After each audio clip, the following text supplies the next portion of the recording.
Holidays-nale, adu namma GT Holidays da. GT Holidays, South India's #1 travel brand. You know you are special when you're with GT Holidays.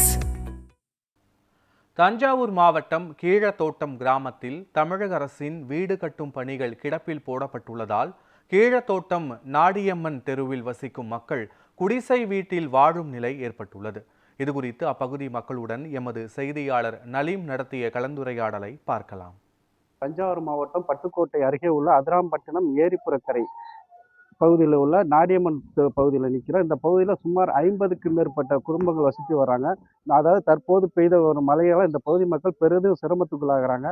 அம்மா வணக்கம். இந்த பகுதியில் எவ்வளோ நாளாக இருக்கீங்க? உங்களுக்கு என்னென்ன மாதிரி பிரச்சனைகள்லாம் இருக்குது? ஏரிப்புறக்கரை கீழே நாடியம்மன் தெருவில் வசித்து வரோம்.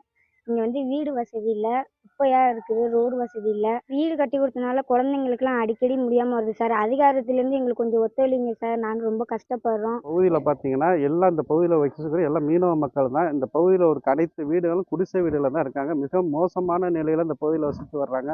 ஐயா, உங்கள் பேர் என்ன? இந்த பகுதியில் எவ்வளோ வருஷமாக வசிக்கிறீங்க? உங்களுக்கு இங்கே என்னென்ன பிரச்சனைகள்லாம் இருக்குங்க? 3 தலைமுறையாக இருக்கணும் இந்த இடத்துல.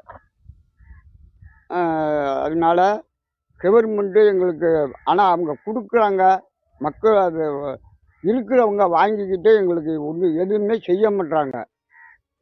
ஏன்னா இந்த கம்பியை நட்டு அதெல்லாம் ஒடிஞ்சு கிடக்கு. கடையில் நாங்கள் வாங்கின பணத்தை அவங்க எடுத்துக்கிட்டு நான் செஞ்சு தர்றேன்ட்டு அவங்க பாதியில் போட்டுட்டு போயிட்டாங்க. அப்போ நாங்கள் தண்ணிக்குள்ளெல்லாம் இருக்கிறோம். கவர்மெண்ட்டு எங்களுக்கு நடக்க எடுக்க மாட்டாங்க. இது குறித்து அதிகாரிகளை போய் சந்திச்சிங்களா? எதுவும் மனுவெல்லாம் கொடுத்துருக்கீங்க? நான் மனுவெல்லாம் கொடுத்துருக்கோம். கொடுத்தது பிற்பாடு அவங்க பார்க்குறேன்னு பார்த்துட்டு தான் போகிறாங்களா ஒழிஞ்சு எங்களுக்கு அது எந்தமான இது செஞ்சு கொடுக்கல. இதனால் உங்களுக்கு என்னென்ன மாதிரி பாதிப்பெல்லாம் ஏற்படுதுங்கய்யா? எங்களுக்கு இந்த பிள்ளை ஊட்டி வச்சுக்கிட்டு இருக்க முடியல. சீக்கு வருது.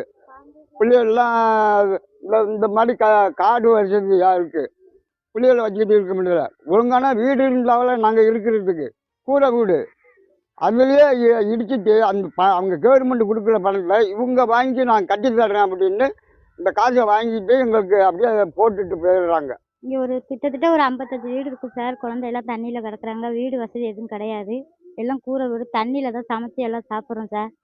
எல்லாம் சமைச்சாலும் ரோடு வசதி எதுவுமே கிடையாது. எங்கள் பிள்ளையெல்லாம் பூச்சி போட்டு கிடக்கு. பாம்பு போகிறான்னா வீட்டுக்குள்ளே வருது சார். நைட்டில் பயந்து தான் இருக்கிறோம்.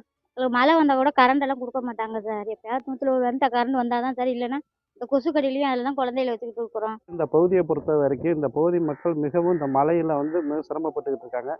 குறிப்பாக இந்த பகுதிக்கு அதிகாரிகள் ஆய்வு செய்து இந்த மக்களின் கோரிக்கையை ஏற்று இந்த பகுதி மக்களின் கண்ணீரை துடைக்க வேண்டும் என்பது இந்த பகுதி மக்களின் கோரிக்கையாகுது. நியூஸ் 7 செய்திக்காக பட்டுக்கோட்டையிலிருந்து நலீம்.